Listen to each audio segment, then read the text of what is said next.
A psicóloga Beatriz Guerra afondou en Ribeira na discapacidade e a violencia de xénero, un tema non tan coñecido ao que se quixo dar voz. O Centro Cultural Luste Rivas de Ribeira abriu as súas portas o venres para coller unha charla na que se afondou nun aspecto pouco tratado no relacionado coa violencia machista, a existencia deste tipo de violencia na discapacidade. Con esta iniciativa, Mulleres da Barbanza quixo poñer o foco nunha problemática que sofren as mulleres con discapacidade, violencia que pode derivar tamén en discapacidade. Cuestións nas que afondou a psicóloga especializada Beatriz Guerra. Pero é unha doble discriminación.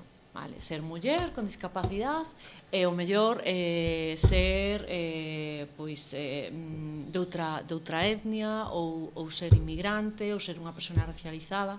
Entón, o que implica moitas veces a discapacidade non poden participar plenamente na sociedade, que é o que me interesa aquí. Que as estatísticas sobre muller e discapacidade, o 59,8 son mulleres, estos son datos de España.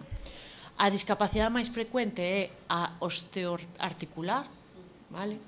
Os osos, 42%, e discapacidade mental, o 11%. Eu pregunto, isto te dá relación cos roles, estereotipos de xénero, mulleres cuidadoras, mulleres con carga mental, porque encima a discapacidade é algo que non aparece, o sea, non se nace con discapacidade, a veces sí, pero se vai moitas mulleres sufren de discapacidade despois dun accidente de tráfico, de sufrir cargas mentais, estrés, ansiedade ou a raíz dun infarto.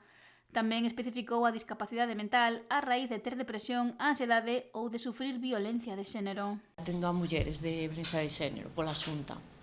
Estas persoas coidan ou son coidadas? Normalmente as persoas con discapacidade a veces non teñen determinados dereitos, porque antes lle quitaban os dereitos de ser nais, había, non sei como se chama eso, é un nome horroroso, non?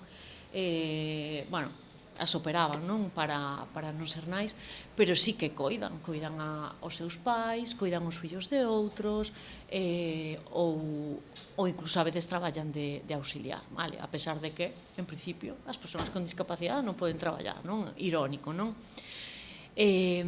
Cumplen roles de cuidadores de outras persoas ou son sobreprotegidas. Guerra afondou unha lei orgánica de medidas de protección de violencia de xénero onde hai diferentes artigos nos que fai referencia ás mulleres e persoas con discapacidade que poidan sufrir esta violencia.